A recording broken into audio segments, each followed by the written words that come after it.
Hello, everybody. Let me get some background music playing. What do we got today? I've got a couple of different ones going on. We got some exciting news today. I actually was thinking, what am I going to talk about today? There hasn't been a lot of stuff to really talk about.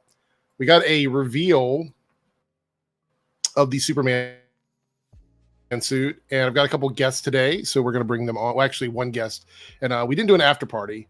But Paigey, obviously the co-host of the after party. We were gonna go live on Saturday. I had some other stuff happening, but he's here.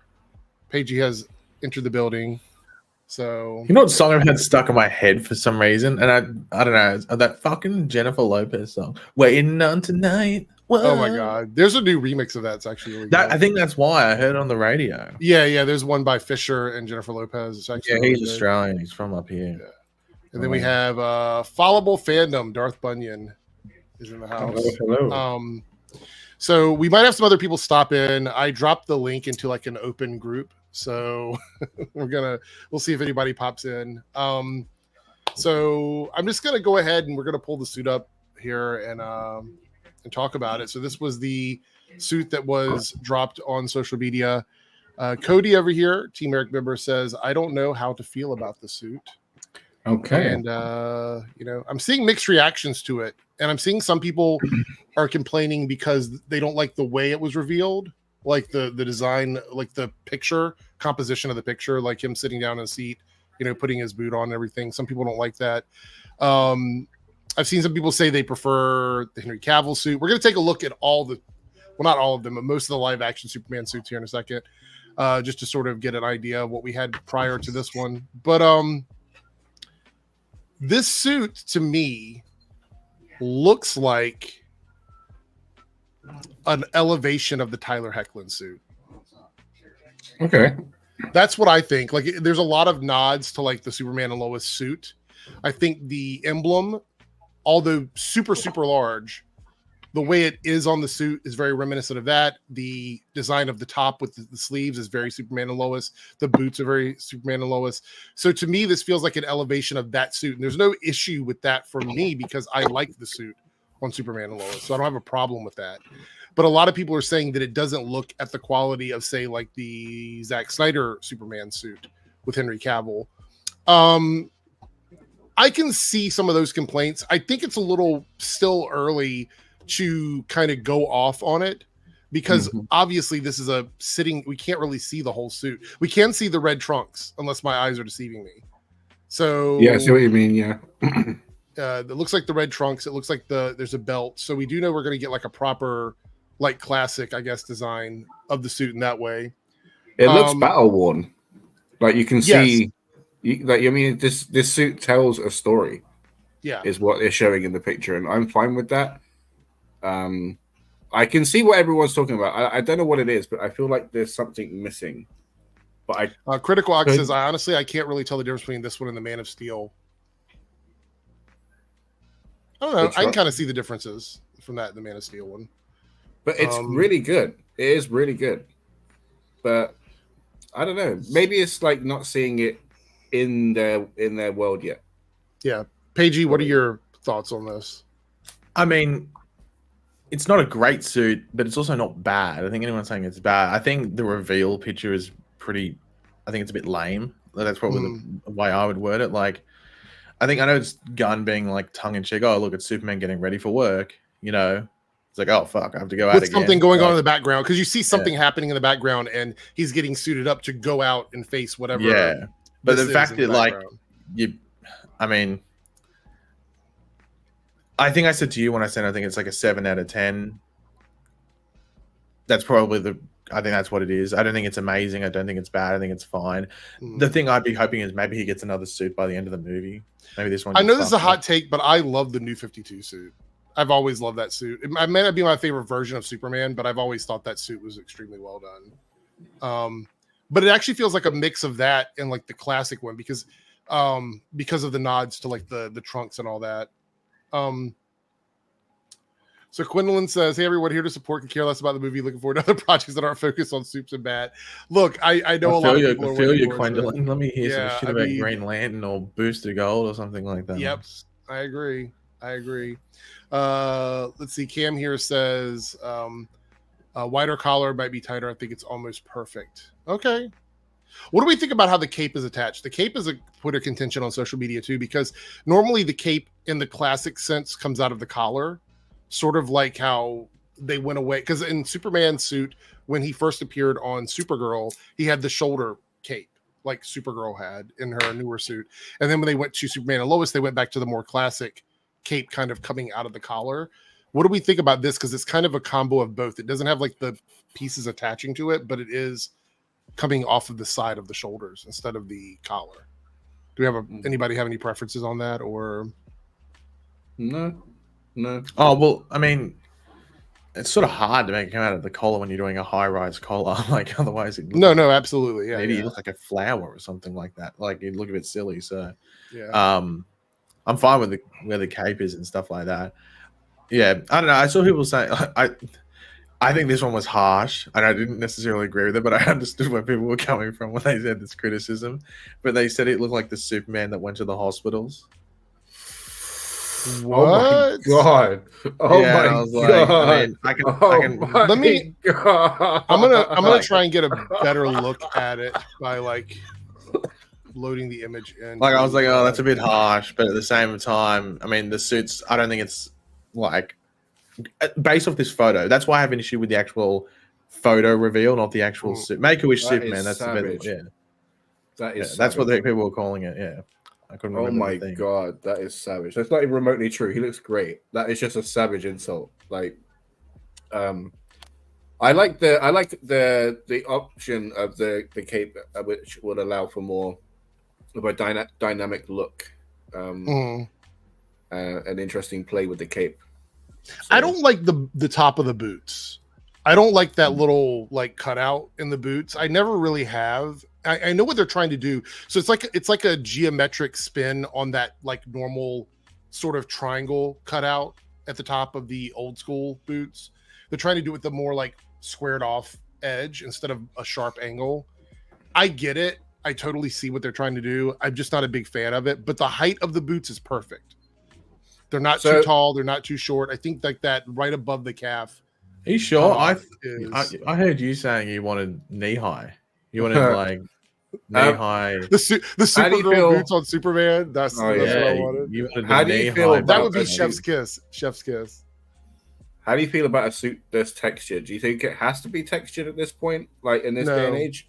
I don't like the lines. I don't like all those lines going on at the top and stuff. What do you think about the sort of knee pad cutout in the knee, like the? That... I mean, that's just probably just a more of like an actual, like, what do you call it? Like a durability thing, because it'd be bending his knee so much it strains, so you sort of have to add an extra bit of material there. So that's probably just that type of decision. It feels like he's had a dream board of all the Supermen and gone, right, I like this, I like this, I like this, and then has just put them all together. Well, that was my thought when I went into it, but in a more like critical way, because it feels like it's like a hodgepodge at the same time. It's just like, could you have done? I don't know. Like as I said, I don't understand people like going in on it saying, "Oh, it's fucking awful. Like it's the worst Superman suit we've ever seen," but also, I don't think it's the better ones that we've seen as well. But at the same time, as I said before, the photo is awful. Like in regards to like the photo is. What do you mean, like the composition or the quality? Having him sitting down, suit, and due to that, he's leaning over, so the suit bags and everything. Like I'm hoping that he reveals a proper one of him just standing soon, because I think this actual reveal photo is a bit shit. Why do you think they went with this one? What do you think the reason, like behind marketing, would have gone with this? I think it's tongue in cheek, because this won't be put in theaters. Like this isn't going to be on a wall. I wouldn't assume. I'd be very, very surprised if they release this as a poster. But I think it's more like maybe. But then again, like, didn't they just miss out on Superman Day or something like a week ago or something? Like, I'm surprised this didn't come out. Too busy putting his boots on. It was like the 50th anniversary of Superman, or I believe is what it was. 50th. Well, no, Superman's been around since. What was it then? It was like 75. It was one of the anniversary numbers. I can't remember. 80, 87, 80. Because somebody said it was Superman's birthday. I don't know anymore. We celebrate so many things with these characters. I can't. Yeah, but like I'm surprised it didn't come out then. But at the same, but you know what it also is, and I think I might have said it to you. It was like the suit got hyped up for so much. It's like, oh, they must be keeping it a secret for a reason. And then when it gets revealed, it's just like, oh, especially when it comes with a bit of a mid-reveal photo as well. Yeah. So what was the one that came? Yeah, there was a Superman thing like a week or two ago that people were going on about.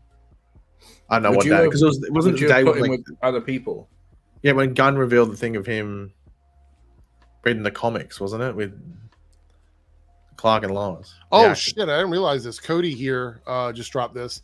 We only got it because My Time to Shine leaked it. I didn't see the leak. Oh, okay. So this wasn't going to come out at all.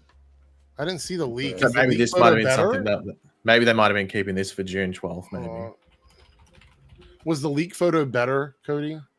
Well, highly doubt it. It probably just looks like this, but less.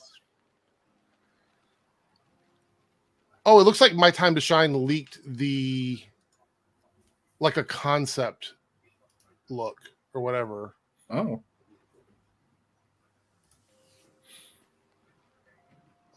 But it doesn't. No, he didn't. Yeah. Really? I mean, it's from Fortnite. Yeah. I mean, it does look like this one. I mean, yeah, but I mean, the collar is a little bit different, and obviously the boots are a little bit different. But yeah, I mean, well, why would you? That doesn't prove anything. It wasn't like they leaked the actual. But then someone in the replies of their thing, someone posted it on Threads, and James Gunn has given like an eye roll, like, no, it's not what it looks like. But I mean, the collar, yeah, but that's about it, because the color scheme, I mean, it's got fucking random lines on it, but so this shit has random lines, and I don't know if it's really that much of a. Okay, so what about the trend of all the lines on these modern suits? What do we think about that in general? It's become like a thing now. At first, I thought it was like an MCU thing. Like, you know how Marvel loves sometimes to overthink suit designs. I like a lot of the Marvel suits, but some of them are clearly like they could have used a few edits. In fashion, it's always like when you're getting ready to leave, you take one thing off. Like, you get yourself dressed and then you take one thing off before you go because of that, unless you're a maximalist. Maybe that's what it is. Maybe all these designers are maximalists and they want to make everything over design. Can you imagine what the suit would look like without all of the lines on it? I actually think it would be cleaner, in my opinion. And I think it might make the suit stand out a bit more.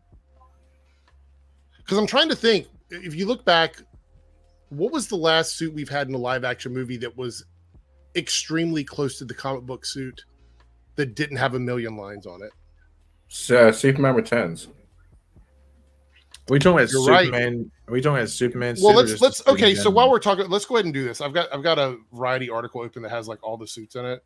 Let's go ahead and like look at that. So this is Superman suits, every live action costume for the Man of Steel and the actors who wore them. Let me move the screen over here a little bit. There we go. All right, so we're going to kind of go through all these and just take a look at them. So here is the OG Kirk Allen Superman.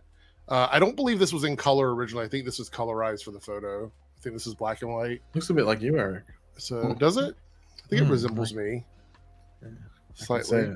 And then we have the George Reeves. So this was kind of the beginning of sort of the refinement of what the live action Superman suits would look like. Obviously, it's not great. I mean, it looks like pajamas, but this is. I feel like the underwear could be a little bit smaller. Yeah, but that was sort of like, honestly, if you look back, I think a lot of the strongmen people, they wore these high-waisted. Yeah, that's what it was based on. Thingies or whatever. Yeah, so. And then we get into the Christopher Reeve suit, which you can't see the whole thing here, but this, to me, this was like the perfect evolution of the two suits we just looked at. It really was sort of like, this is the way it looks in the comics. Because it's like, this one's really simple. Like, it's as simple as a Superman suit can get in regards to like a, you know, with something with a budget. And James kind of talked about taking inspiration from it, but then his suit is sort of over designed. I know, he's like, he sort of went the opposite way with it. You like lines? We're going to give you lines on your lines on your lines everywhere. So we have that. I love this. So this was a lot of people's, like, from my generation, this was a lot of our generation's first Superman. Like, no offense to previous ones, but the generation that would have been their Superman, I mean, they're not with us anymore, really, but like, this would have been like my generation Superman, and we're coming on the tail end of that, where I think this version is getting aged out a little bit in terms of like the significance, and it's kind of sad because this was literally one of the first superhero things I'd ever seen when I was a kid. But yeah, this suit was super clean, super clean, but it was simple, like you said, Paige. I mean, it really was about as basic as you could get. But I feel like there's a vibe to like simplicity sometimes, and I kind of was hoping we would return to that a little bit with this film. So I am a little bummed out about that. Then we have the Dean Cain suit, which, oh my God, I never realized. Look at the collar on the suit. Look at the collar. It's almost like a tank top. It's what the fuck is going on here? Like, yeah. So also, I want to show you. The blue is too dark. That blue is too dark. Wasn't that blue like? Didn't that like sort of match what the comics were in the 90s? Though didn't they go a bit darker? Yes, but look at the S. Look at the S. How big it is. I mean, that's which is weird. That because all over a minute, Superman, isn't it, Eric? I think this is your favorite one. No, it's definitely not my favorite. Are you sure? The cape looks awful too. Look at how the cape is attached. This suit was a big L for me. Like going from this to this is the next like major costume. Massive L. I mean, look, literally they could have just done exactly this with the collar. Who the fuck designed this? Like, this is bad. All right, then we have the Smallville sort of non-Superman suit. 3 Doves might be watching.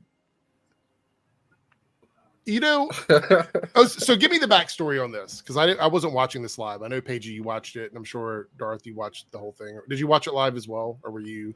I had to wait for DVDs. I had to wait for DVDs over here. What was the reason why Tom did not want a proper suit at the end of the series? Do we know what the reason was? It wasn't Tom. It was the guys. It was the guys that made it. Their mission statement from the start was no flights, no tights. So he wasn't even supposed to fly. It was only the Kryptonian side of him that ever did. Right. So yeah, they didn't want it from the start. Yeah, Plunge Cast over here says no tights, no flights. I do remember hearing that statement right here. I don't know. I feel like he earned it. His Clark Kent was so good. I feel like he 100% earned it. But if you think about people that deserve to actually wear the suit, Tom put in the fucking work. So all right, let's keep going with this article here. See what's next. So here we go. This is the one you were talking about, Darth Bunyan. This is the return to like the simplicity. Yeah. I also want to give a shout out to the Kingdom Come suit. I don't know if it's in this article or not. We might look at that one. Matter of fact, I might open that here in a second. This to me, like when I first saw this, I didn't like it because I was like, it's too simple. But now I like how simple it was. Well, there's sort of just like a. This is the Pokemon evolution to the Christopher Reeve suit, obviously. Yeah. See, the issue for me is they either. Sorry, go on. No, you can go. Okay, just to say that, like, ever since Christopher Reeves, they kind of have shied away from like a light blue and a light red. They have to have like here they have light blue and dark red, or with Dean Cain they went like darker blue and a light red. And I was really hoping that James Gunn would take inspiration from this and basically have this suit, but with like a lighter red, if I'm honest with you. But, then we got what we got. So I'm still happy. I feel bad that Brandon didn't get a proper like film franchise out of this. Because if you look back at it, it did feel like an 80s movie transplanted. You know what I mean? Like it felt like they took the vibe. Well, I think the bigger thing is that this movie and Batman Begins pretty much made the same amount of money on the same budget, and which one got a trilogy and which one didn't. Very true. All right, let's see here. We have the Henry Cavill suit. You know what? Looking back at this, I think my only real criticism is I hate the waist. I hate those like weird bunny ears coming off of the crotch. It's like his penis has bunny ears or something. Do you see that? Am I the only one that sees that? It's like a golden snitch. Something I've never questioned until now, right, is why this suit was made on the ship, right? If his people were soldiers and things like that, why would this need to have been made? It's not like really conducive to a battlefield environment on Krypton. Right. Looks okay though. Yeah, I think that the fit of this suit is what is like for me is the best part. I feel like this suit fits Henry Cavill perfectly. You know what I mean? Like obviously there is some enhancements in the suit, even though he's extremely muscular. I think they went through and made sure everything popped. Because I mean, people that don't work in fabrics and design and whatever, getting someone's abs and chest to like perfectly come through is almost impossible. So you have to like have some of that built into the suit. And if you see the suit hanging up, obviously it's kind of shaped around that. But there's no shame in that. It's not like Henry Cavill is like putting on a corset and tightening it up because he's out of shape. Now, he's very in shape, so it makes sense. But I think the fit of this suit for me is the best part. And I actually love the way the cape is on this costume. But I don't like the belt. I think that the texture on it. All right. It's like something you see on Injustice too. Yeah. Yeah. And then we have Tyler Hoechlin. I love this suit because I like the simplicity in it. It does have a texture, but it's also still very simple. Mm-hmm. I really, really enjoy this suit. I think the colors are right. I don't know why people clown on it. I think it's a really solid Superman suit. It's a minimal texture though. Yeah. Like it's like a little bit like what's on the Spider-Man suit. How do you feel this holds up against the suit we just looked at, Paige? Do you think it's better or worse? What are your thoughts on it? Because I know they've had two versions of this. There is one that has a bit more. Yeah, it's like a slightly different. I think it's like the emblem or something. Is it? Yeah, a bit different or something. It's but like overall, the silhouette is the same though. Yeah. So, what compared to the? Yeah. Like, what are your thoughts? Because this would be the next. This is the closest one to the one we have with David Cornsweat. So, in regards to the actual what would you call it? The quality of the Cornsweat one looks better. Like it obviously looks like it's made with better material and everything like that. But I like the overall design of this one better, just because it's a bit more simple. I actually think this one probably, if you would have taken this silhouette and refined it for the movies, this would be the perfect Superman suit, in my opinion. Maybe add the trunks. Some people like the trunks. Maybe add the trunks to it. I don't know. But I think the size of the emblem, the simplicity of the overall design, the silhouette of the suit, it's not too much baggage. There's no extra piping all over the place, which is the opposite of the Flash suit. I think the Flash suit with all of the extra lining made it look better. I don't dislike just the simple. But that's also because but the Superman suit has the cape which breaks it up and everything, and the emblem which breaks it up, the belt or the trunks that break it up. The Flash never really had that unless you do like a gold belt or something like that until you get to the gold boots. Like that's what breaks it up. Otherwise, it looks like it's just a red skiing suit or something like that, or skating suit. Eric Z says that the David suit is very much like Tyler's suit, which is not a bad thing. I think mixed when it's sitting down. I have full confidence we'll see it. I do think that the David Cornsweat suit is more similar to Tyler's suit than it is Henry Cavill's suit.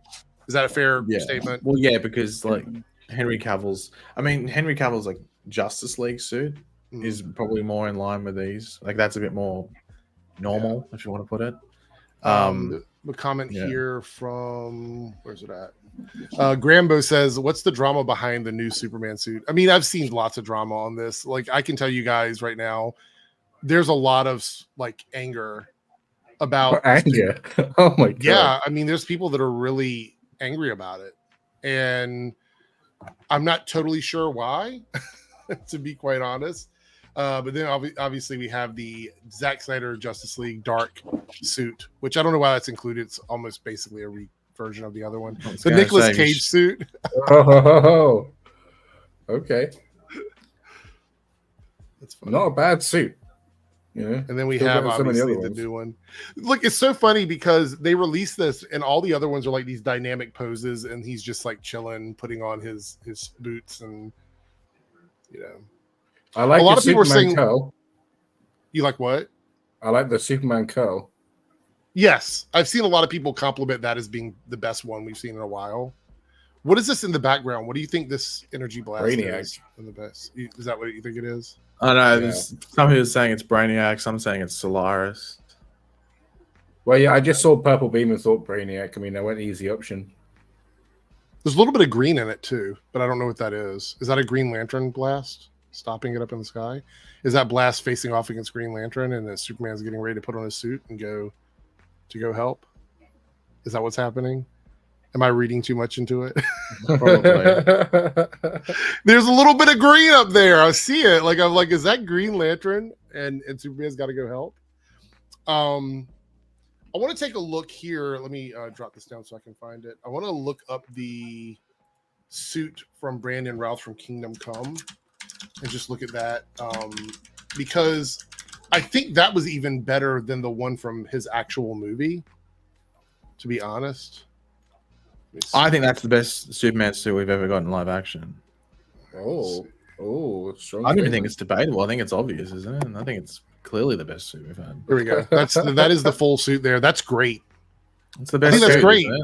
Okay, I think the boots, the boots have that like that almost triangle shape in it, which I like, without the squared off piece. The trunks look good. The waist is the perfect height. The emblem is the perfect size. The cape is coming out of the collar. I think the blue and red are the perfect colors, and you can change that emblem to the original, the OG one, and I think it still works. Well, I mean, even look up like the suit. How does this look better than the Tyler Hoechlin suit? Or look up look up Brandon Routh, like the end of when they changed it to yellow. When they changed it to yellow and red, he's pretty much got the same emblem as David Park's sweatsuit. Yeah, forgot about that. That's a good shot. Let's see.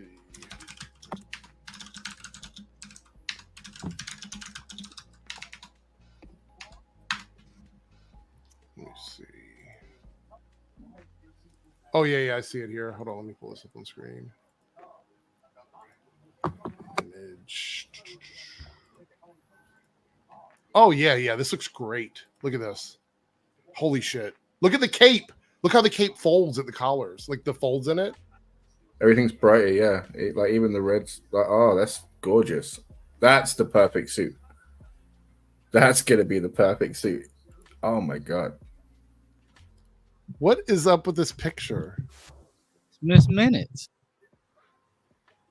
Is it the? Oh, okay. I was saying, is it the evil? I thought you were talking about the like, picture on out, screen. I'm like, you're the one that brought it up, you idiot. No, I was talking about this picture there. I would leave my camera on, but I'm like really sweaty. Oh, okay. Well, you don't have to leave it on then. Yeah. Twerk off happened. Unless Paigey likes that. I mean, it's oh shit! I don't know. If you take off your shirt, then yeah. But there we go. Sweaty nipples. Wow. I get the stream taken down. I don't want to do that. Well, he almost did earlier anyway. So it's all. Yeah, wow. I'd AI Donald Trump. All right. Yeah. Okay. So here we go. This is this suit is so good. Like it's not. They're not overthinking it at all. They're not overthinking it. It's very simple, but in the best ways possible. It fits him really well. There's not a lot of padding. I know people can't believe this, but Brandon Routh at the time this was done was actually really cut. So like this is like him straight up doing his thing or whatever. I don't know. I think Paigey might be right. This might be the best one.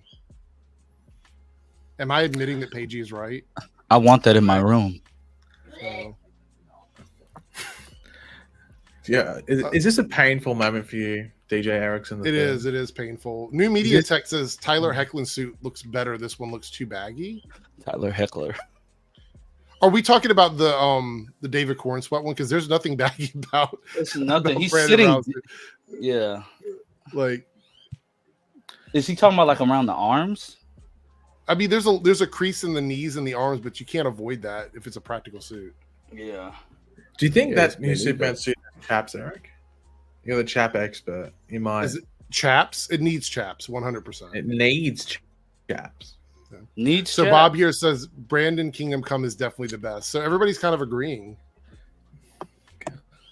Stop agreeing with Paigey, everybody. Like you're supposed to be like. Everybody needs to let him know because he didn't get the love he needed. He deserved for Superman. Honestly, yeah. This to me was like a gift to him from the CW. I want to remind you guys, all the people that clown on the CW, they gave us some of the most diverse stories, and I'm not talking about like the normal diversity everybody fucking complains about. They gave us the biggest variety of stories when it comes to DC stuff. I don't think, unless we get another 15 years in the DCU, we're not going to see the type of variety we got I think in the CW DCU is going to be like, if you don't really vibe with Gunn's style, you're probably not going to like it. Yeah.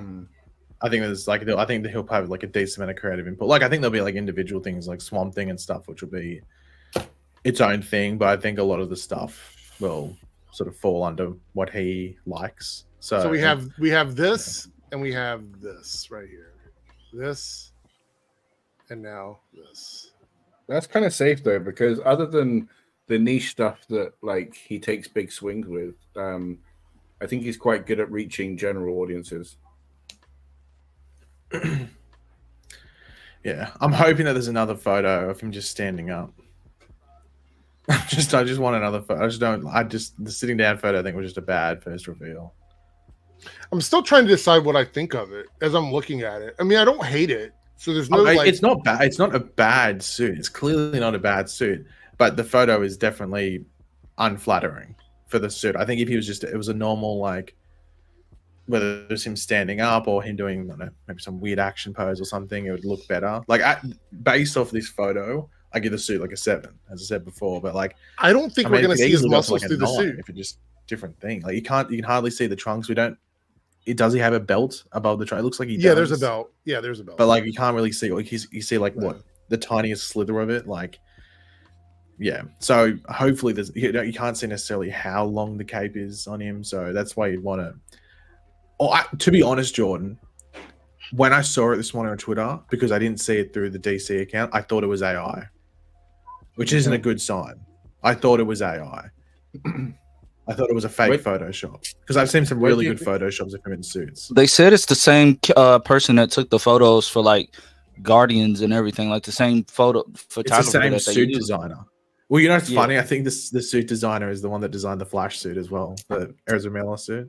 It's the same suit designer, same photographer. James Gunn is like pulling everybody from like his MCU days. So his Guardians photos that he took of like Starla, I think on the photographer's Instagram page, I went to look, they all kind of look like they're a little bit animated at the same time.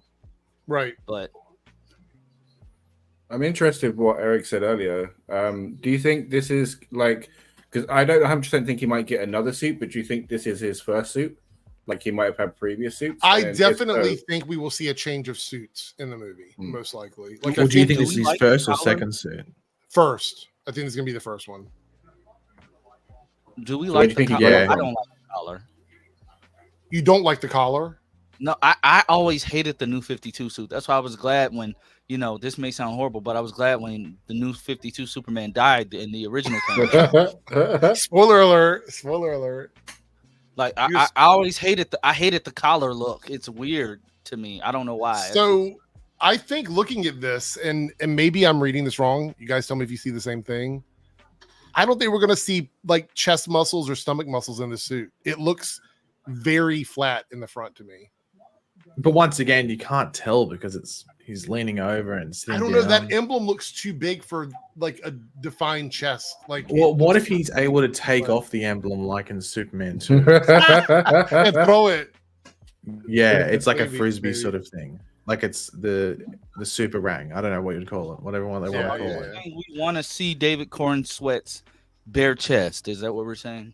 Yeah, well, absolutely. 100%. I'm not like Eric's request for you before, Lance. At least nipples. So there could be like, maybe it's like a Janet Jackson situation when he rips it off. What if the lines on the suit, these little like lines and indentations, what if they light up like My Adventures with Superman? Like when he uses his powers. That would be kind of cool. Fuck, I would know, Lance. Shut up. I would fucking hate that. That would suck balls. Let's be Lance.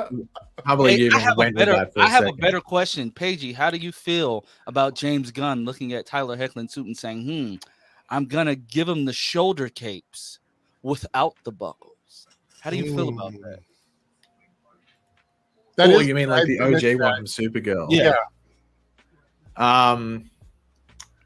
But Well, Paige said with this collar, it would be stupid for it to come Yeah, out. it'd be weird if it came out of the collar. It'd look like a flower or like a newborn baby. I don't know, something like that. Like I think he needs it. There's some separation there. Yeah. I find it. I I don't just know. find it funny. It's like he's just putting on his boots. He's like, oh, these dudes are outside again. All right, let me go. My suit's not even clean, but okay. I told my wife this, and I was like, I don't know why, but I'm just happy we're back to the like classic slick back curl look because for the past few years, I mean, Tyler's hair sticks straight up. So yeah. We have a couple super chats here. Daddy hates the metal. Super chat. The background shot makes me think Brainiac. I said that I think it looks like Green Lantern too. It looks like there's a Green Lantern fighting against something else. It looks more blue than green to me, if I'm honest. Does it? Does it really? Colorblind? Does it look green? Does it look blue to you, Paige?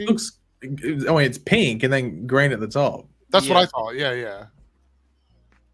I don't know. It looks green to me, but maybe it looks the same color as Daddy hates the metal bit, in my opinion. But really? Oh, maybe it's a turquoise. Oh, maybe. Daddy hates the metal with another super chat here, $5. I'm also hyped for the next 15 years of DCU if this is successful as an interconnected universe. I hope the Superman stays for a while. So, look, the side of optimism here with Daddy Hates the Metal. Already hyping it up, already excited for it. I actually am seeing a lot of people excited for this as well because James Gunn, for me, doesn't really miss. You know what I mean? Like, I feel like all three of the Guardians movies were good. The second one was not great, but it was good. However, I think there's a different level of pressure on this film than Guardians 2. Like, and also, I feel like this movie has to be a 9 out of 10, 10 out of 10 for it to be. Is that unfair? Is that unfair for me to say that? I feel like I would say, I'd say the difference and the massive difference between this and any of the Guardians film, not just the first one. There's an expectation. I don't know how many people necessarily, like, especially general public, went into any of the Guardians films, especially the first one, let's just say all of them, thinking, oh, this has to be good. If this isn't good, then we're fucked. Like, it's nothing like that. Like, all those Guardians movies could have flopped, and it doesn't affect the MCU in any way, might I say. This one has to not only be good, has to perform, and then has to, I was going to say inspire, but make people go, I want to see more stuff in this universe. So it needs a trifecta of success, if that makes sense. And I think he'll do it. Oh, so I think he'll make a good movie, might I say. I don't know if he hits that trifecta though. And I think this movie has to, it borderline has to hit that trifecta for this stuff to work. So it's fingers crossed, but I think he'll make a good movie. I'm not hyped off it at the moment because I don't think the cast is outstanding. Like, I think David Corenswet's good, like a good fit for this, but also at the same time, like, you don't know until you get the thing. You don't know until you get the material as well. Right. But I'm intrigued. I'm sure, like, James Gunn might not say it, but I think he'd be very nervous about, especially when it comes to this coming out, because I think he knows himself that he probably has to hit that trifecta. But also, we don't know what guarantees David Zasler's given him. David Zasler might have said, hey, look, we know it came before with DC. We see the numbers and stuff. We're not expecting this to make $1 billion, but we at least want to see, hit these. You don't think it's going to do $1 billion? Okay, show of hands. You don't. I want you to chime in. I want you to chime in. We think this movie is a $1 billion film. I'm very curious. It doesn't mean you're going to hate it. I don't think if you say no, it's not going to make $1 billion that you're saying it sucks or anything like that. Do we think this movie is going to be a $1 billion movie? It is a brand new Superman, brand new franchise. It's kicking it off. What do we think? And then what do you guys think? Do you think it's a $1 billion film? I think the weirdos are going to make it tank. I don't think it hits $1 billion. I think it probably hits around that 800 mark, like what the Batman did. I think a slow start and then word of mouth is going to push it up. I don't know. Word of mouth nowadays isn't that big of a thing now. Like, I think that's the thing. Like, people have to have those, like, that hype level going into it where I think it just performs. So I'm curious, like, the trifecta you're talking about. Do you think he'll miss it because he overshoots or undershoots? I think the only one that's in his control and that you can only blame James Gunn if it doesn't work is if the movie's good. The other one relies on Warner Brothers and what they want to do advertising wise, and then also if people aren't lazy and actually go to the theater and watch it and don't have these like, and also like the inner monologue of I can't support this or whatever it is. And stupid shit. Just like I'm still surprised people have these like inner things where they're like, oh, I'm not going to go see this for this reason. Like if the movie looks good, I go watch it. So if the trailers come out for this and actually looks arse, I'd probably consider not seeing it. Like, am I going to waste my money? But at the same time, I probably will because it's Superman. But as I said, like those three things, only one of them is in his control, which is making a good movie. But like so like Eric Z says, like Man of Steel made like, was it mid sevens? Or was it, no, it was high sixes, wasn't it? Oh yeah, it was high sixes. You're right. High sixes. Right. So, I mean, yeah, you'd probably want to at the very least beat Man of Steel. But even then, Man of Steel, in a lot of people's eyes, underperformed. So I don't know if it's necessarily a flex to say, oh, we just beat Man of Steel. Yeah. Especially now, considering like there's much more hype going into this. Actually, it's hard to tell because some people might not remember, you might have been too young, but like when Man of Steel was coming out, they kept making it people think Christopher Nolan directed that movie. Yeah. Do you remember all that? They made it seem like Christopher Nolan was the director of Man of Steel, like when they attached the trailer to The Dark Knight Rises, and they kept putting Christopher Nolan's name on the trailers for Man of Steel. And then the style looked like Christopher Nolan as well. Like when you go back to that movie, it doesn't necessarily look like a Zack Snyder movie. No, it doesn't, like because there's a refinement. Like no offense, but there's a refinement to that movie script and the vibe of it that Zack Snyder doesn't normally have. It doesn't continue it in BVS or the Snyder Cut. Those two movies look different. Because Rebel Moon Part 2 was shit. It was a piece of shit. Yeah, that's true. So, I haven't watched it yet. I've just seen people make Oh my god. I don't want to go off on a tangent. I finally got through that movie. I had to watch it in 5 parts to get through it. So bad. Such a bad movie. And I hate to, you know me, like I keep an open mind about stuff, but that movie was so hard to get through. I don't know why they released the lesser versions first. That doesn't make any fucking sense. Because now, what interest is there for the casual viewer to watch the R-rated versions? I get it. The Snyder fans are going to watch it this summer. They don't come out until the summer. I mean, that's probably smart by Netflix. Spread it out, and then maybe people forget, and then they go back and watch the other ones. I mean, maybe it's just so many issues with that. We got some more super chats, but before we do that, I want to test out my thing here.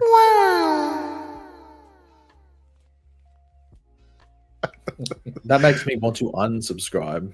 I know. All right, we got some super chats. Let's go through super chats. Daddy hates the metal here with a $2 super chat. Is there nudity in the Rebel Moon true versions? I don't think so. If there is, it's very little. That might bring up the viewership numbers now. Why is my mouse is taking an L today? All right, here we go. It's got Dr. Pepper on it. Yeah, I think so. Daddy hates the metal with a $2. Who's watching The Boys next month? Looks dope. The trailer came out. We're not going to watch the trailer. Yeah. The trailer has got too much blood in it. I will definitely get demonetized on here for that. But so it looks really good. I like it's continuing the Gen V story. I think that's really strong. And we also got news that they're going to continue the Gen V season without recasting Chance. So I'm assuming they're going to rewrite the story to sort of explain why his character is not going to be there. So we'll find that out.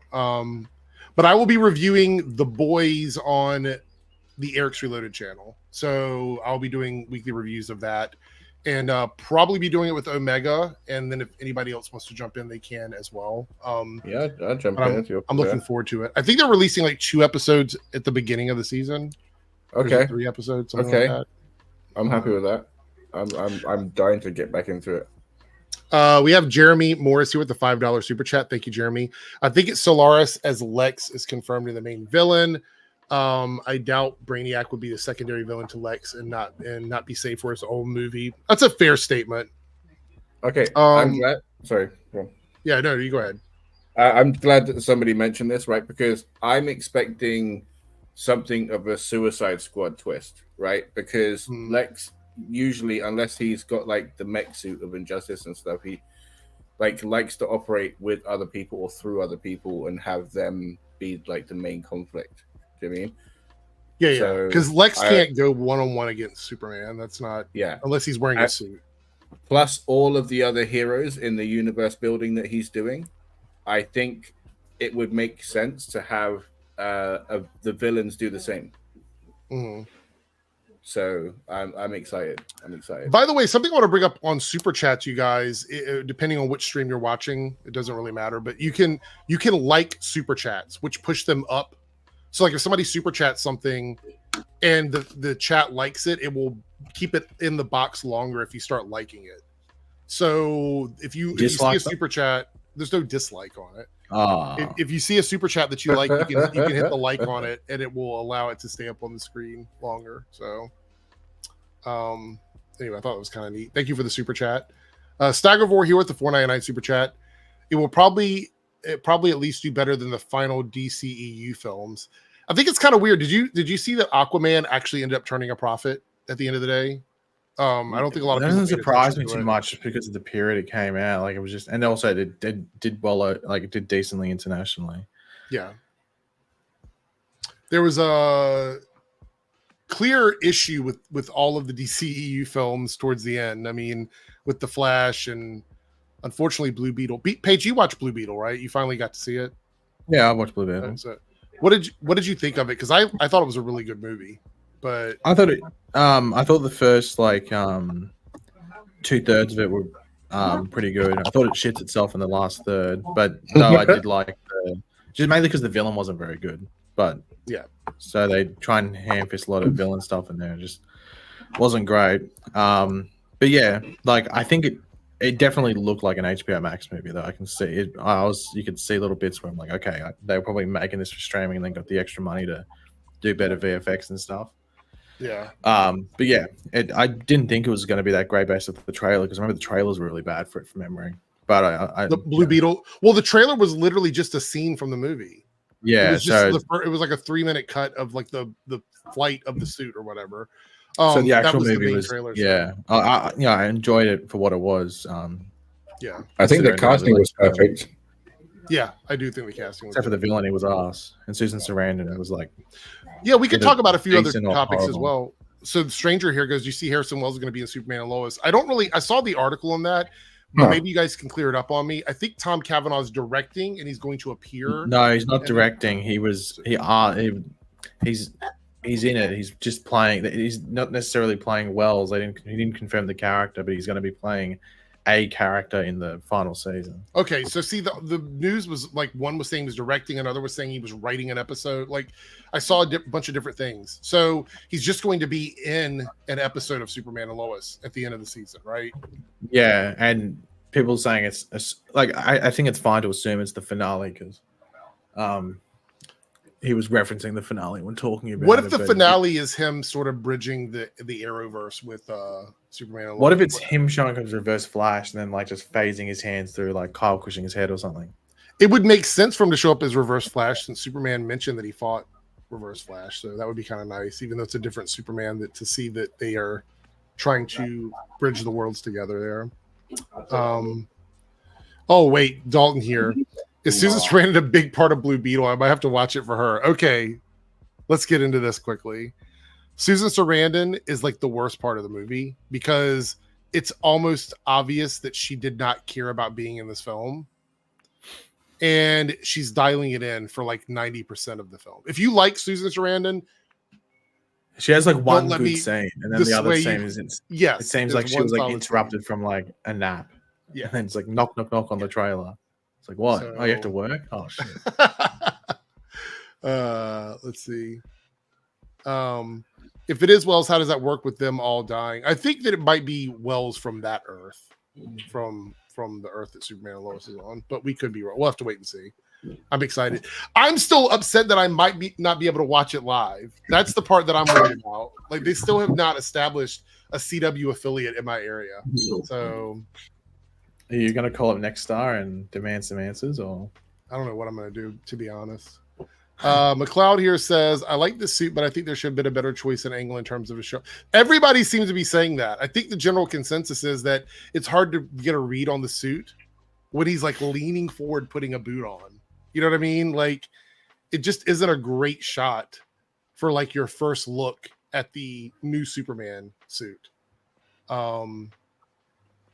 So Cam says Susan Sarandon was last minute as Sharon Stone dropped out of that role. I didn't know that.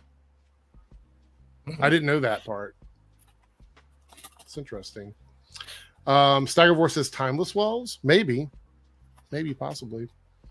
Fetman says she phoned it in mostly probably thought since it was originally an HBO Max movie, then maybe. Jeremy says, can you watch it on CW early the next day? That's what I normally do. See, that's the problem, is the CW app only works if you're in a market where you have access to CW.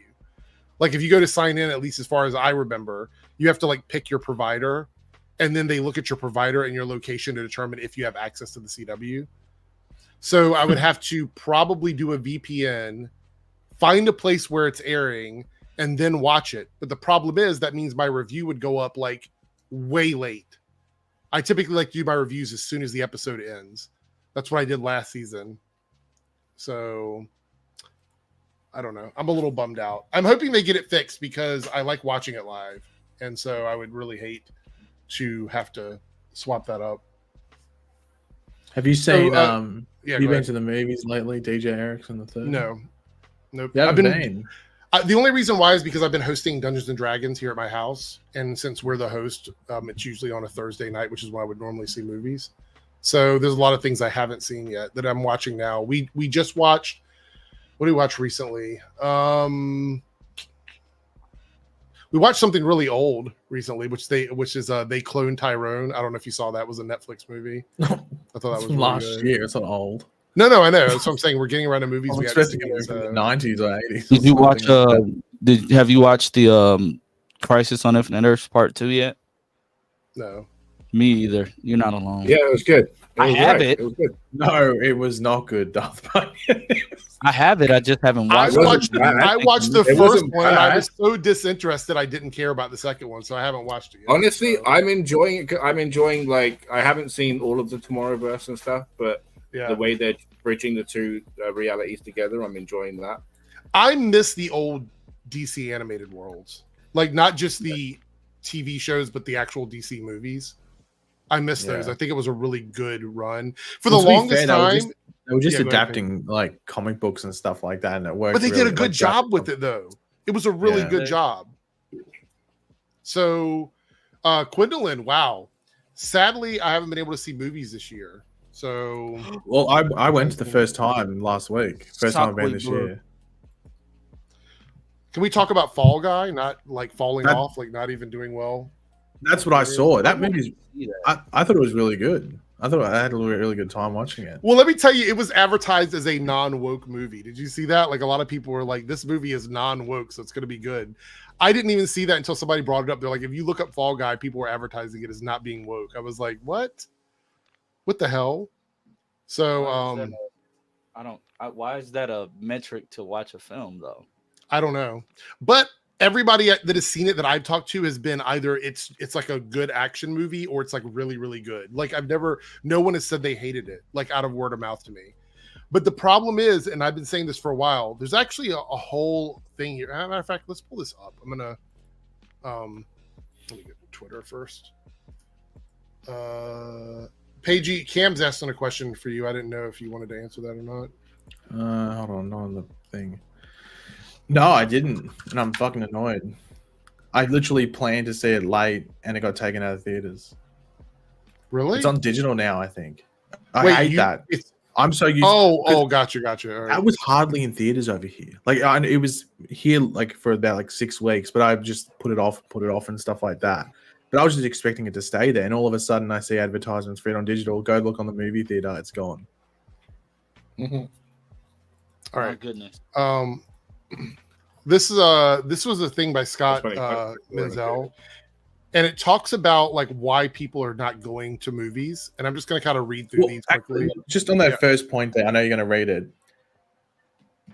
I went to the movies last week to see Fall Guy on Tuesday. Over here, it's like tight ass Tuesday, 2 ticket, like cheap Tuesday or whatever you call it.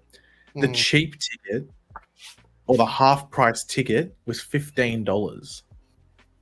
Yeah. $15 half price ticket. Let me tell you though, I'm lucky. My local theater, the one that I go to, still has like $6 tickets. They still haven't increased their prices, but that's not the same for everybody. But number one here says ticket and food prices in theaters have become astronomical. $12 to $25 for tickets, $12 to $20 bucks for popcorn and a soda.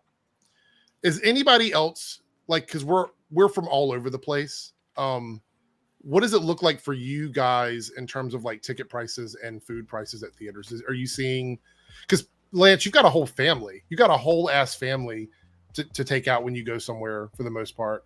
Like, is that something that you think about with movies? Like, is it easier for you to just rent a movie at home than it is to like go to the theater, or do you not care? How does that work for you? If I take my kids to the theater, I don't really do like concessions or anything. Like if I take them to the movies, we're gonna pregame.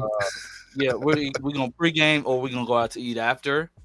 And Right. I don't really buy tickets for all the kids. I'm sticking with the method of you're such and such years old. I don't care how old you really are. You're short, so it's gonna work. But yeah, that's how I've been doing it. So Right. But as they get older, like we're already planning like certain films they want to see, certain films they don't care for. But like if it's a film they want to see and we can see it as a family, I mean, the money is gonna be the money regardless, you know. So yeah. What about you, Darth? Like, are you a big movie guy or what? Yeah, love it. I love going, right? So they have it's the Odeon, so it's 10 quid, $9.50 for an adult, $7.50 for a kid. But they also have this thing where you pay an X amount a month and you can just go as much as you want. What was that? This is Plungecast, who's from New Zealand, and this is the ticket prices. $23 for an adult. Well, click that thing I just put down there. I got my tab shared. That's to go see Kingdom and Planet of the Apes on Thursday. Oh my god, $28 if you remember. So you get $1 off from being $1 off if you remember. Oh my god, that is so fucking crazy. But then if I go, I'll try and find the And you're in Sydney still, right? Oh wait, no, you're not in Sydney. No, it's the same everywhere. It's the same shit everywhere. And some places it's more expensive. But then if you go on the Tuesday, that's how much it is. Hold on. Holy shit. Yeah. $28. That's too much. That's a lot. Then that's on a Tuesday. If you go on a Tuesday, oh, here we go. $14.50. Still the same. Still, that's more. My theater is $6 every day. You have to be a member to get that half price ticket. What's a pensioner? Pensioner. An OAP. Do you not have a pen? What do you call it over there? We don't. Let me. Pension is like what, over 50, over 55. I don't think our theaters do that's that. a senior discount for us. Senior, yeah, you call it, yeah. But no, but there's senior there. So I think pensioners over like 50 or 60. And seniors like over 65. Is that what that is? Like yeah, we get a tiny bit cheaper. Yeah. No, they don't do that for us. Like if you're over 50, they don't give a fuck. Like they're like, okay, you know, you're paying the same as like the 25-year-old. Sorry. 15 quid a month. You can go all month.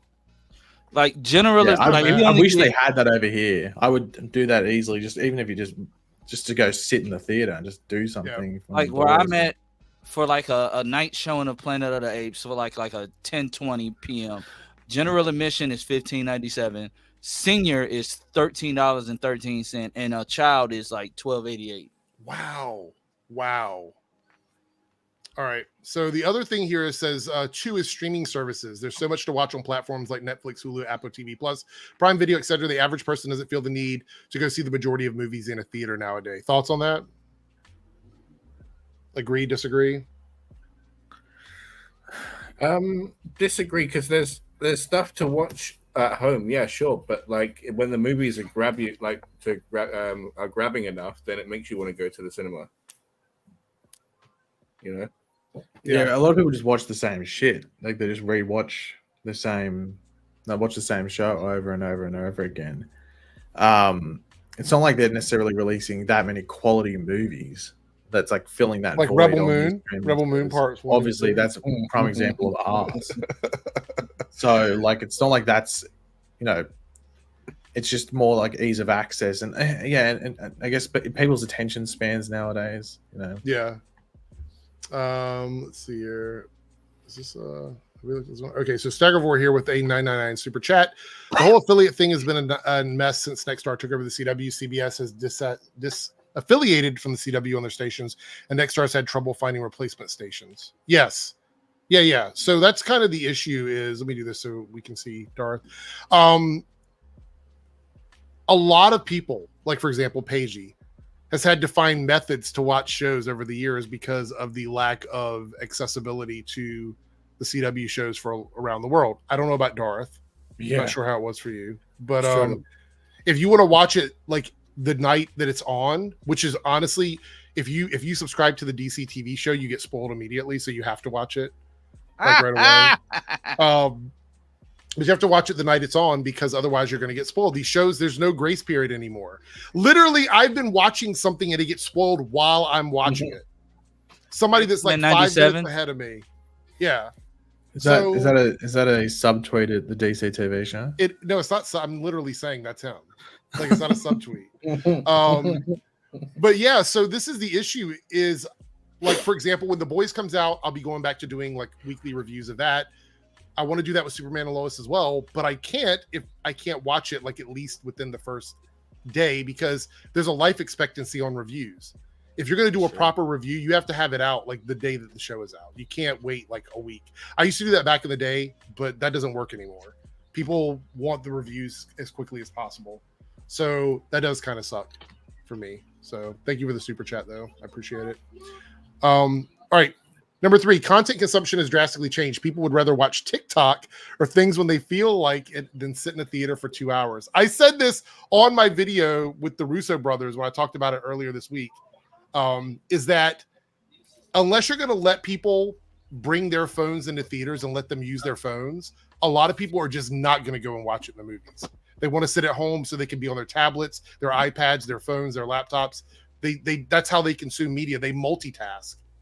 That destroys me. That destroys me. I will sit right when I'm trying to when I'm making people watch something with me. If somebody pulls out their phone, I'll pause the thing. I'll pause it until they're off of it. I hate that. Look, Maddie says, "Well, that won't be watching TikTok for very long because of the whole like US thing or whatever." Lori has said, "This is the dollar movie theater and all day Tuesday." That is where people are on their phones and stuff when they're watching something, whether it's on the theaters or in the thing. I was talking to someone about Fallout, and they were like, "Oh, I can't believe the dog died." The what? He gets brought back to life 5 minutes later. It's a dog we follow for another 8 episodes or something. Right. He thought the dog died. Yeah. He thought that dog died. I didn't kick Lance. He left on his own, just for the record. I didn't do that. Nothing in the private chat. He just bounced. All right, so look, Anthony here says, when I'm watching a movie, I split screen it with Subway Surfers on at the same time. No. Oh, that's criminal. Okay. Number 4 is a general disdain for the movie-going experience. While ticket and food prices are a factor, there's more in the story than just that. A lot of people have had bad experiences at the movie theater, which as a result causes many of them not to want to return. Oh, Lance has returned. Unfortunately. Shut off. So this is a good point. Darth, this is speaking to you. People on their phones, people talking during the movie, people being rude, people fighting. People don't feel like the experience is worth their time or money. Yeah. Do you agree with that at theaters? This is the thing. I've been very, very fortunate. Other than like the occasional like person like whispering behind me, which probably is about the movie. Like it's never loud enough that I have to I can hear it. I think I've usually been the loudest person in a theater, just gasping away and being like, "Oh no," So I've actually been quite fortunate. Yeah, my 2 times I've been to a theater in America, bro, like Shut the fuck up, people. Like, what's going on? Like, people just what the fuck? If you did that in Australia, you get told off. You'd get like. That's the thing. Theaters over here, the people that run these theaters do not give a fuck. I'm telling you, like that's the I see all those reactions where it's like people going, "Oh my god," and they're watching like a lightsaber come out. In Australia, you see the same movie, full theater. It's silent because people are just like, "Yeah, well, he watching the movie." I've seen people like this. When I went and saw Quantum Mania, there was a guy like this, literally just. Oh my god! What, filming the movie or taking? Yeah, just had his camera up like that. Just he was either filming himself or filming the movie, and nobody did anything. Nobody did anything.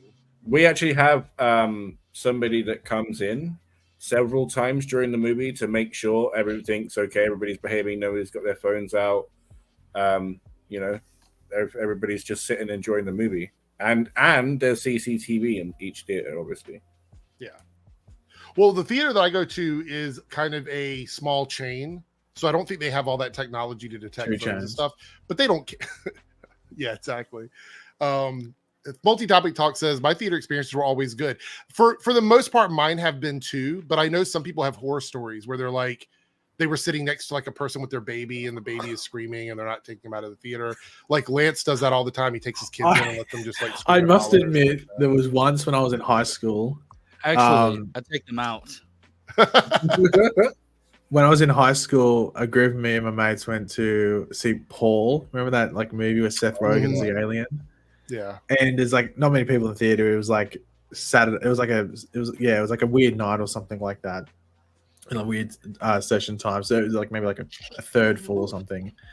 And one of my mates he was a dickhead. So you expect him to be a dickhead.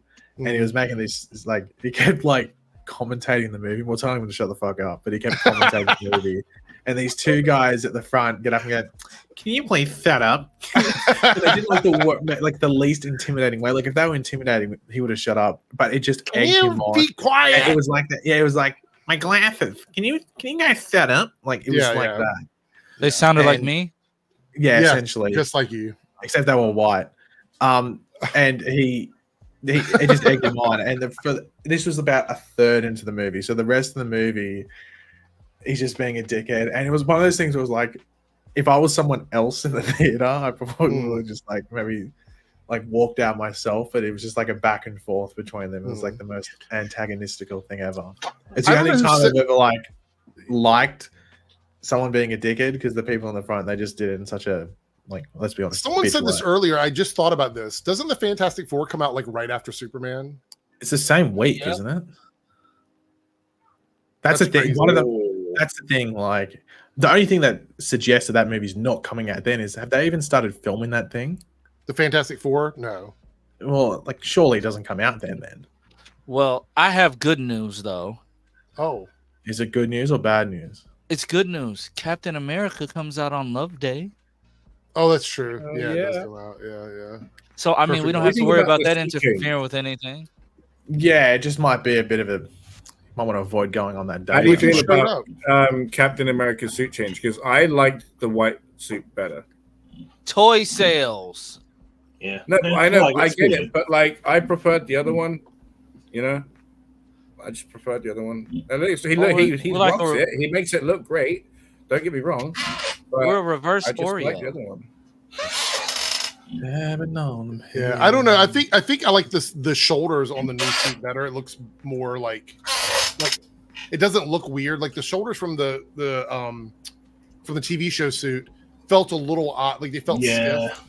I like the new design on the shoulders. I mean, but and then the reason why I think they got rid of the like the cowl or whatever is because they said they had to animate that thing to like basically like fit to Anthony Mackie's head, which is crazy because they didn't have to do that for the CW shows. They learned how to do it on the CW shows without VFX. But I mean, now they just they don't have to worry about it. They just gave them the goggles back. What do you prefer, the goggles or the cowl? I mean, I'm fine with the goggles, but that suit was just amazing. Like, I wonder who made this suit. Like, did the government make this suit, or did Wakanda make the new suit? I thought Wakanda made the new. Well, No, I'm talking about for the movie. Yeah, You're right. I'm Well, thinking. the one because it's got that weird cutoff point here. I think there's going to be nanotech that like comes out on the suit. You could tell the boots and the gauntlets like they don't go with that suit. Like that's at least that's the way I see it. They don't go with that suit. Yeah. We got a few more topics, Stranger. Don't worry. I see you talking about Sony. I do want to talk about the Helldivers thing, but we'll get to that in a moment.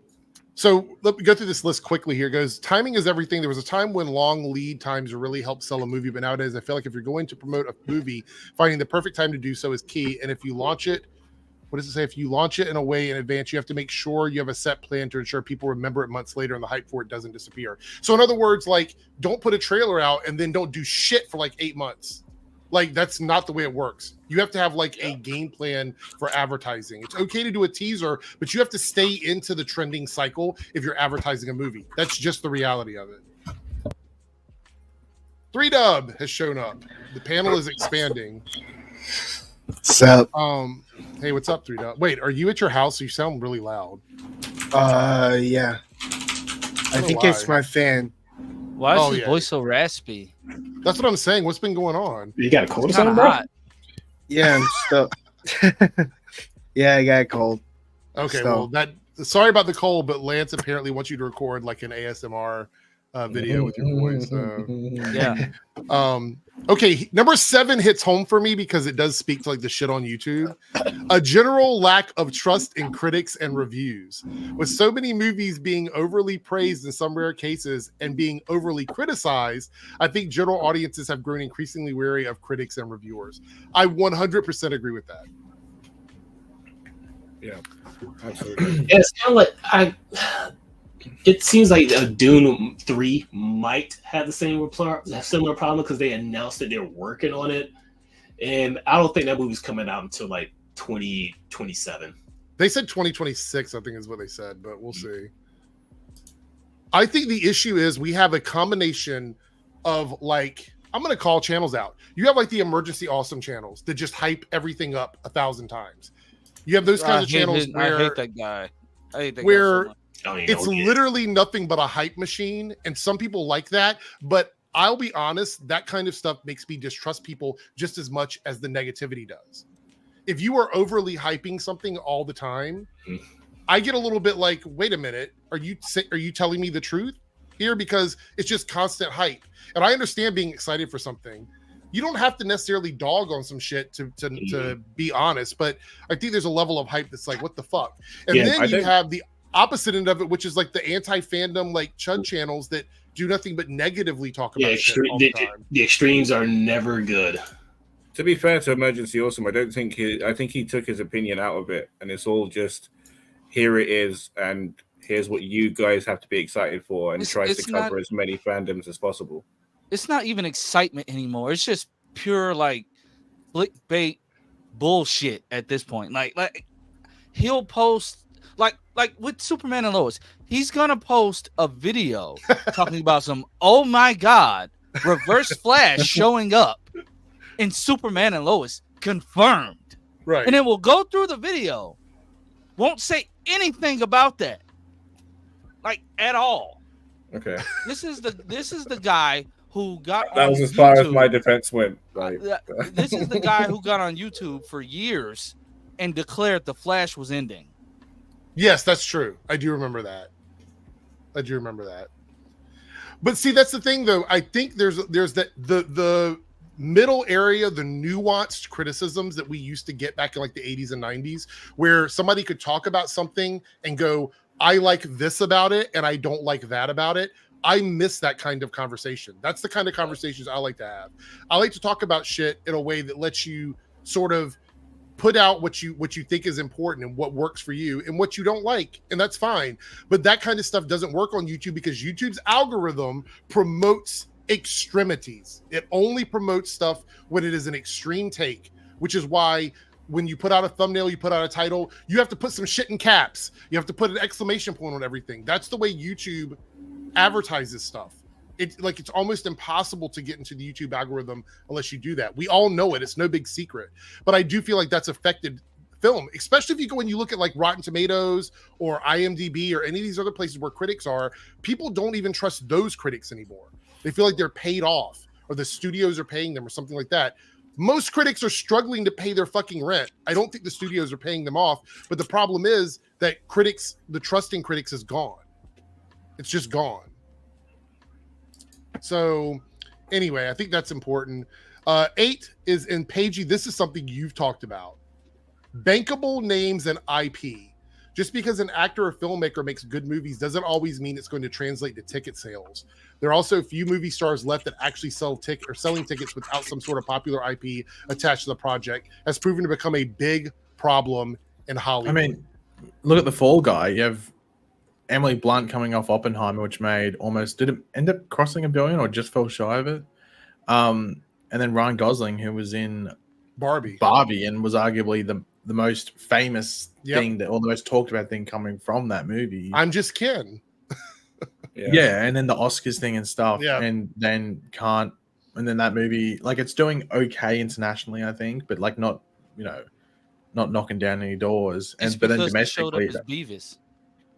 I thought that was fucking stupid. I was like, it wasn't funny. Like, I didn't think it was funny at all. Like, I thought the original sketch was somewhat humorous, but then when the show opened the thing, I was like, that's just so stupid. You're promoting another show. Mm-hmm. Yep. And that took all the attention. They were talking about Beavis and Butthead, not even real Beavis and Butthead, like cosplay Beavis and Butthead. But the idea of like, there were days when like, and I'm going to use his name because I feel like it was a period in time where he was like the big thing. Like an Adam Sandler movie was a big deal. When Adam Sandler put a movie out, it was a big deal. Now Adam Sandler movies are Netflix movies, and after about a week, no one's talking about them anymore. You know what I mean? Yeah, like there's only like, I mean, I would say even like Tom Cruise was the only consistent one, but then Mission Impossible, the latest one, didn't do that great. 900 million for Oppenheimer, yeah. Like there's not. That's still crazy. That's still a crazy number for that kind of movie. 900 million. R-rated as well, I think. Well, yeah, it would have had to. There was boobies. Okay. Number 9 is oversaturated marketplace. Too many films that look or feel the same. All genres should not be treated equally. And it is possible with the film like Fall Guy that some might have experienced a bit of Gosling burnout. After 10 months of Barbie, maybe he needed a bit of a break from the general public to build up more of a demand. Do we think that's the case? Saturation, but to be fair, like, even that, he wouldn't have thought that Barbie would have been that big. Like, in this movie filmed, like, I mean, it filmed in Sydney. It fucking took up it's close down a street. It also had a budget of 150 million for an IP that was from like the 80s. Wasn't Fall Guy like an 80s TV show? Yeah, mid 80s or something. So it was $150 million budget for a IP that no one knew about. Look, I get it. When people on social media are like, Fall Guy was a TV show from the 80s. Yeah, but no one in modern times was even thinking about that when this movie was being made. Like, no one gave a fuck about that. Most modern viewers wouldn't even watch Fall Guy. I grew up in the 80s, and I don't even really remember the show that much. So I don't think most modern people were even thinking about that. So by all intents and purposes, it is essentially a brand new IP. Yeah. So Fall Guy isn't bombing, but it's just below expectations at the moment. So they're sort of hoping that it holds well. Like, I think they were expecting like about 35 and it made 28 domestically first week. I think this is interesting. Budgets. The budget on these projects is just out of hand. Hollywood needs to figure out how to get the budgets lower. Way too many films with budgets over 100 million. I will agree with this because I feel like the mid-budget film genre is basically assigned to streaming now. Like, it's very few movies coming out in theaters that's doing well that the studios are pushing if they don't have like 100 million plus budget. Like, we have some things that kind of come out and they do well because they just are such a great movie. They transcend those kinds of things. But studios do not want to spend money on advertising unless the movie is super fucking expensive. And they end up losing a bunch of money in the process. Yeah, but it's just harder now, like, especially when like you think like things just cost more to do. Like, even like with like the things with the streaming services where, I mean, they take up studio space and our studio space is more expensive to rent, and then let alone like filming, like have fun filming in anywhere in Los Angeles and not paying an arm and a leg. Yeah. The last one here says, or no, there's two more. General public versus Hollywood. I do think a lot of the general public has a problem with Hollywood. I think there's definitely a divide between what audiences will pay to support and what others will wait to watch for free. I actually think the reason why this has become a big issue is because of the whole pandemic stuff. Like when celebrities became more like close with the viewers and it like sort of never went away. So they were already doing like TikToks and that's just Instagram social and media like in general though. Like that's Right. been an issue. Like, and I've always applauded celebrities and like, well, specifically actors and stuff that don't use social media. Yeah. Because I think it probably helps them at least in regard, like at least if you already had sort of like formed something. Like to be fair, I think that's something that probably helps Sydney Sweeney. Like though she's like very much talked about, she doesn't really interact too much on it. Well, yeah, I mean, and like also the activism stuff, I think puts a divide up between. Well, yeah, people. I Like, think we talked about the Alan. Well, I mean, Richardson thing. nowadays- like Alan nowadays, Richardson yeah. is, you know, yeah. controversial. But then for that reason. but then you get crucified for not being an activist. It's Right? like, No, absolutely. Can't So that's win. the thing is, it's just like how far do you push that as someone in the public space? Do you completely shut it down? Like Henry Cavill is an actor known for not really talking about social, political, anything. Like he's literally doesn't talk about that stuff. And could that be the reason why he doesn't sell? Like he's supposed to be a big star, but let's talk about how many things Henry Cavill has done that have basically been underperforming projects. With outside of The Witcher, I don't think anything he's been in recently has been a massive success. And to be fair, you could argue that season 1 was the only real one that sort of. You could also argue that The Witcher sold it, not Henry Cavill. I mean, that's quite possible that it was the IP. That Well, sold yeah, it, the show not had to Henry be Cavill. good. Yeah. So like, So my thing is, like, we have an actor who has no outward political or social comments to make, but then you have actors that go above and beyond that and say a lot of social and political stuff. So which one is it? Is there a middle ground where you can talk about it but not talk about it so much? Like, how does that work? And that divide that builds up from the fans gets pushed a lot by the critics that we talked about earlier, the extremities of the critics on YouTube who want you to boycott movies because of what the actors think or support movies because of what the actors think. It really it's like whatever flip of the coin it is, you know, whatever day of There's the a week. few actors that have been historically political, you know. Yes, yeah. Like I just looked it up. And things. I mean, the re-release of The Phantom Menace made almost a third of what The Fall Guy made in its opening weekend, and beat Challenges in its second weekend. You know why they're doing Maybe this? Because the wins Spider-Man entire- re-releases did really well. The Spider-Man re-releases did. Yeah, they were about. I think I think they made as much as the Phantom Menace one did, but they were just No, below, but like around but that I'm saying 6-7. like this is a trend. It's a building trend. Like we're going to see this continue to increase as these bigger Well, movies you're just re-release. Like, we can just re-release this shit. Yeah. To be fair, I think the other thing is that we've had a lot of Spider-Man in theaters. We hadn't had a Star Wars movie since what 2018? Was it 2018, 2019? When was the last Star Wars movie? Yeah, I think it was the end of 2019. Yeah. Yeah. 19. Yeah. Okay. The last one here is screenings. Too many screenings of certain movies have proven the box office return will suffer. There are certain people who have to pay to see some of these movies in theaters, but didn't want to because they saw them for free. I've talked about this. Like a lot of the DCU movies were doing like multiple fan screenings where they like filled up theaters across the world for fans to go and see the movies, and they didn't go back and see it again. They went and saw it for free. They got their clout for it, and then they didn't go back and see it again. Yeah. The only time I've ever seen an early screening where like a decent amount of people get to see it ever work was BVS. Yeah. I remember, was it the weekend before it came out or something? They gave a bunch, like you entered a competition to go see it early in IMAX. And it was like 4 days before it came out. It created all this hype, and it was like they had like the contact details and stuff, so people couldn't really spoil it. And it was like it wasn't like that many people, but it created enough buzz online. And then you look at the opening weekend for that movie, and it's like gangbusters. And then of course it dropped off and shit the bed after that. But so multi-topic. That title alone was going to bring in a lot of money, though. True. No, but that thing there was like the only time I've ever seen it work where it didn't hurt the movie. Yeah. Because Marvel never does it. Marvel never does the early viewings and stuff like that. Multi-topic says, I've noticed for oh yeah, Quindling, The Flash was another movie that they gave away so many free screenings for. I I've noticed Americans are the ones who worry about. You know how actors many? being You know political. how I know there was that many screenings. I saw it 4 times before it even came out in theaters. Right. I saw it 4 times before it came out in theaters. Yeah. Different weeks. So I saw it like, what was it, like 2 months before or whatever, and then there was like 3 weeks in a row of fan screenings. Multi-topic stuff. Notice Americans are the ones that worry about actors being political, not politics sells in the USA. Well, it does. Absolutely. I mean, there's a lot of channels I've watched over the years that have recently,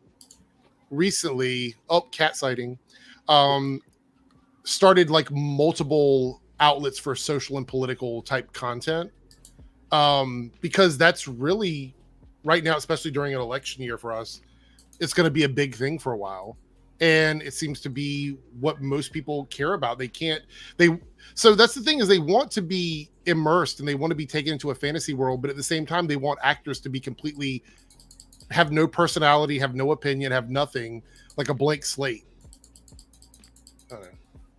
It's really weird. Anyway, so we're going to move on from that. I do think that's kind of an interesting take. That was who posted that? Scott Menzel, who is a journalist for, I believe he's worked on several different places. I'm trying to see what was the last one that he I think he works for Lemon Party now. No, he does not. Do not look that up, everybody. God. Don't look that up. I've seen his name attached to several different articles. So anyway, before we go, I do want to talk a little bit about the Sony stuff. I think it's quite interesting about Helldivers 2. And if you're not a gamer, you might not get this, but several people asked my opinion on it, so I want to talk about it. Because we got off of this whole bullshit with Stellar Blade, which ended up being a nothing burger, really. Burger. Absolutely. Just a bunch of garbage. And then like a few days later, we actually got some issues with Paper Mario, which again was a nothing burger yet again. Yeah.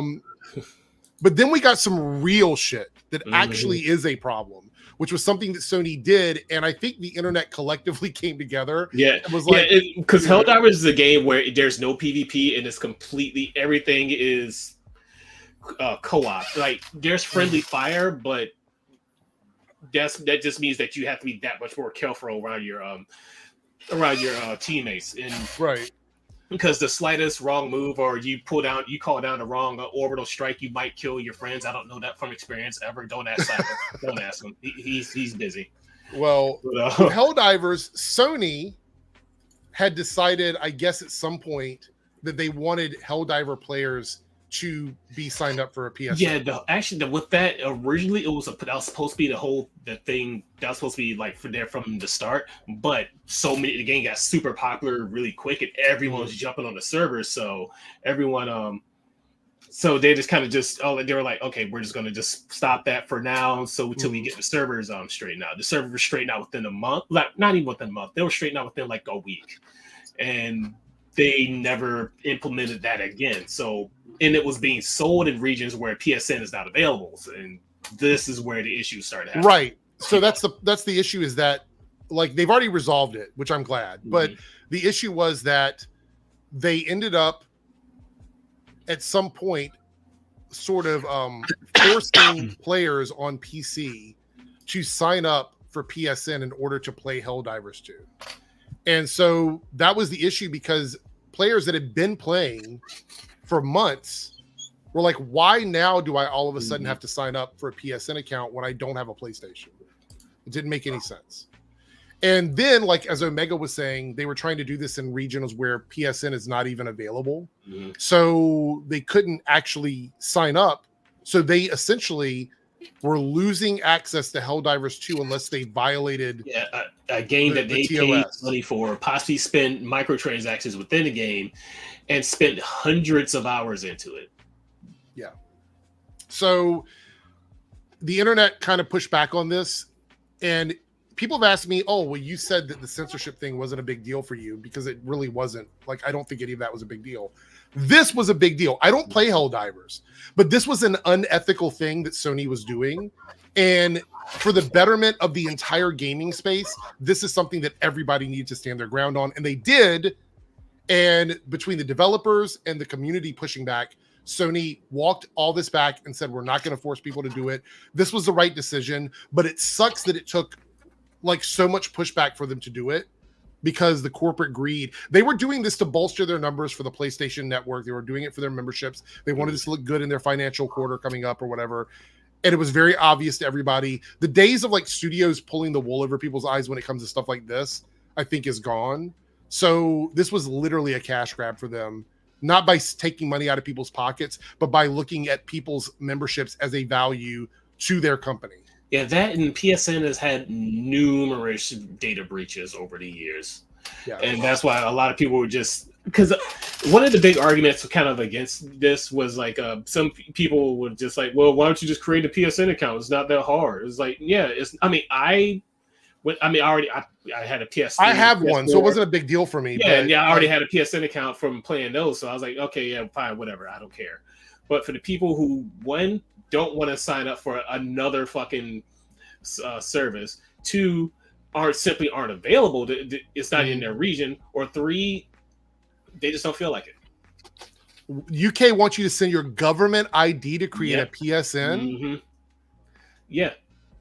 And people, wow. Rightfully so, should not have to do that. Yeah. Just to play a game that you already paid for and it wasn't required, and now I got to give my ID to play a freaking video game. Piss off. What's up, Lance? Yeah. Hang on. What is Helldivers anyway? Okay, go ahead. First Helldivers, because now to me, Cyber and all our friends used to play the first Helldivers, which is basically, think like Starship Troopers. Is basically basically that's the easiest way to describe it. Starship Troopers. You're a part of the Super Earth Defense Force. Yeah, Earth is called Super Earth, and this is distracting. I'm sorry, I'll take you down. No, it's cool. So basically, you're a part of like the elite forces of Super Earth's armed defense forces. So you go down into these planets, you fight these alien bugs called Terminids. Or in the first game, it was the Terminids, the Cyborgs, and the Illuminate. At the end of the first game, you pretty much wipe out the entire galaxy. The Terminids are under control. The Cyborgs, I think they're not extinct, but they're under Super Earth control, and the Illuminate are just gone. We haven't even seen them. Now, in the second game, it really wasn't announced because the first game really didn't have a lot of fanfare. I mean, it was a niche sleeper hit. It was really good, but not a lot of people played it. So when the second game came out, people like me who played the first game was just singing this game's praises, like, oh, this takes all the grittiness of the first game and just cranks it up. So it's like right off the bat, this was like a great game. So it's basically, but the second game is like you only have really two enemies, just the Terminids and the automatons, not the cyborgs, but the automatons. They're something completely different. We haven't seen the Illuminate yet. They've been hinting at them, but oh, I could go on for a lot. Basically, it's Starship Troopers. Yeah, Starship Troopers. Yeah. Like I said, it's okay. Starship Troopers. I mean, it would have been cooler if it was like you're literally like you're taking turns like diving into hell in a video game. It's like a squad of four. There's because the first game was kind of like a top down like twin stick shooter. There's friendly fire zone. You got to be careful when you throw your grenades, your orbital strikes. Even when say like you die and you throw out a reinforcement, basically another guy just drops down. When they drop down, they can potentially kill you. Yeah. See, I like those type of games where your partners aren't safe. Yep. I'm the type of guy who like. Yeah, and like, certain do it on purpose. And certain mutual friends of ours, he's son, like, oh, sorry, I didn't mean to do that. Yeah, and certain mutual friend of ours, kind of kills us all. I have never killed any of my teammates ever. Oh, sure, I don't believe that. All right, so we have one last comment. I want to talk on this because we didn't bring it up or whatever, but it says nothing on last week's X-Men and Spider-Man return. Oh, look, we have a special guest. X-Men and Spider-Man return. Did you watch it? Did everybody watch? I know Paigey didn't, but did everybody else watch X-Men? Yes. Hold on. Does Paigey not You're like making X-Men? assumptions there. You're making assumptions there. Did you watch it? You know I didn't watch it. Did you watch it? No, I didn't, but I saw the clip on Twitter. Yeah. Why didn't you watch it, Paigey? Do you not like X-Men? It can be fucked. Yeah, there we go. That's fair. So, all right. The Spider-Man in X-Men, I think, is them teasing the idea of bringing more of these old shows back to Disney Plus. I think Wouldn't the Spider-Man thing just like not happen? Because wait, I don't even know what's happening. What's that with that other one they're doing? That high school Spider-Man. I haven't heard anything else about that. That's got to be dead by now. No, the Friendly Neighborhood, it's not, and that's who they think Giancarlo Esposito is. People are speculating that he has been cast as Norman Osborn in that show. That show's not dead. When's it coming out? We don't know. Well, that's not an answer, Lance. That's not the answer. No, I'm saying it's not dead, but that would still be a separate thing. That would legitimately be like MCU Elseworld. Yeah, because this Spider-Man, it's the same. I think the same voice actor from the one. It's the same voice actor from What If, but it'll just be like whatever happens to this Peter Parker on this Earth is like different events. It said it's November 2nd. Wait, it's coming out November 2nd. Yeah. Oh, I'll see it when I believe it. Paige's not gonna watch it anyway because he hates Tom Holland. I will say anime. Actually, did I tell you I watched Uncharted for the first time ever recently? That's a good movie. I thought Uncharted was good. It was. I loved it. Well, I wouldn't say I loved it. I thought it was, because I saw people trashing on it. Like, at first I was like, this is fucking stupid. And then I was like, well, hold on. It's just obviously playing off the video games where some stupid shit happens where someone should be dead.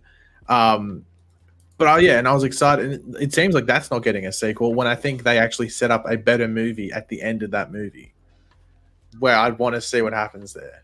I think it is getting a sequel. I mean, that's what Mark Wahlberg says. Well, they say, but like, once again, like, when did that movie come out? Was that a COVID movie? Yes. I remember when that movie came out. Vividly. Yeah, I went and saw that during that era. Yeah. Okay, so maybe it hasn't been. I thought for some reason it was like a 2019 movie or something. Like, it wasn't great, but it was better than I thought it would be, just because I heard people like shitting on it for so long. I always envisioned you as Nathan Drake, Pagey. Really? I mean, I think I could rock it. Probably. Can I rock a satchel bag? That's the big thing. Yeah, you need to try that out. Can I hear your best Tom Holland impression? Zendaya, not too deep.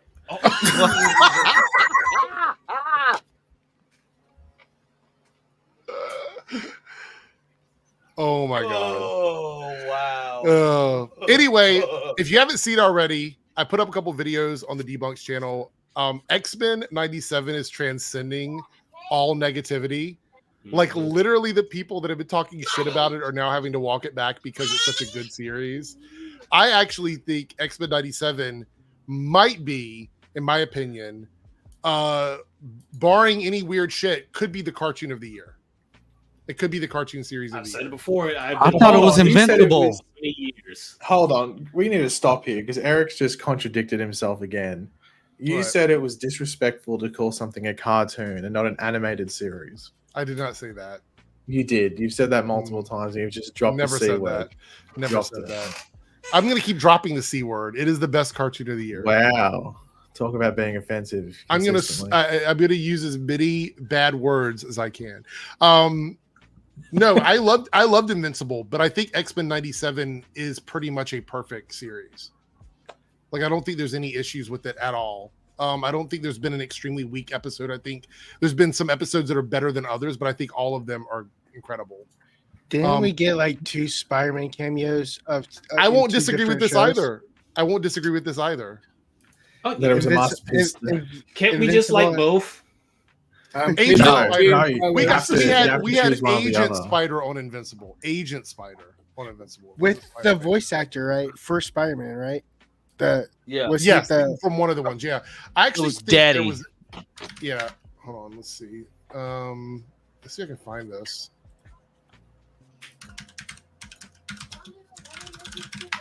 I think somebody went through and changed it to Spider-Man. Yeah, did you guys see this?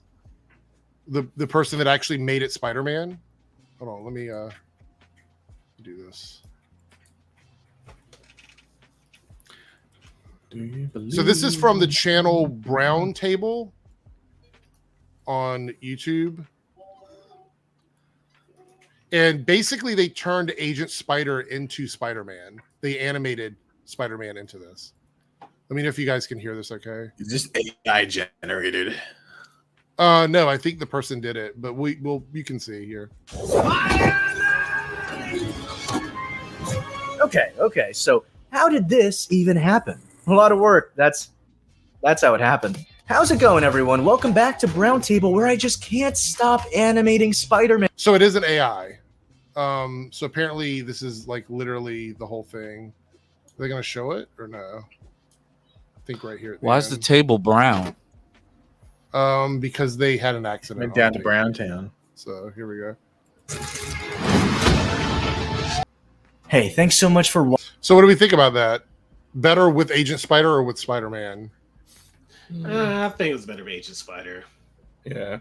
I don't know if it really makes too much of a difference. Yeah, it's not gonna be that much of a difference, but because let Invincible be its own thing. Yeah, I like the Agent Spider character because it felt like a different version of Spider-Man. Yeah. Like it's Spider-Man, but it's the Invincible's universe's own Spider-Man or whatever. Yeah, so. it felt a little more unique. I get it. Some people are gonna like that one, but anyway, I they mean, did a great Spider-Man's job. fine too, but yeah, that's still cool though. Yeah. So great job for a Brown Table there. Anyway, that's where we're going to wrap everything up. I want to thank everybody for joining me today. Thank everybody in the chat for being here, regardless of which channel you're watching on. I did it on both, so it's on Debunked and Reloaded. So thank you guys for being here. Lance is streaming tomorrow with Party Nation. So you definitely want to check that out. I don't know if 3Dub's is going to be there or not, but Always there. Okay. Always? All right. There you go. We have Darth Bunyan with Followable Fandom. I was able to be a guest there a couple weeks ago. That's on Fridays. I haven't been invited back to that yet, but that's fine. Oh shit. Well, that's why you don't do what you did on people's streams. You're welcome anytime, honestly. Sausage party. You know what I mean? Oh, I have no clue what you're talking. Speaking of that, y'all saw that it's a TV show now? Yeah. No, I'm gonna review that. I'm gonna react. Oh, okay. Get ready to get demonetized. Get ready to get demonetized. If there's anything like the last 5 minutes of that movie, get ready for red marks, red check marks everywhere. Check out Lance 3Dub tomorrow. Check out Darth Bunyan Followable Fandom on Fridays. You can find Pagey on his channel. Everybody knows Pagey. I don't have to promote Pagey. Everybody knows who he is. And Omega's got some deviant art stuff, so check him out. Omega. Isn't it hentai? It is. Some of it is. It's all that. So yeah. I was gonna say at least some of it is. Anyway, everybody have a good night. Hold on, quickly. No, don't end it.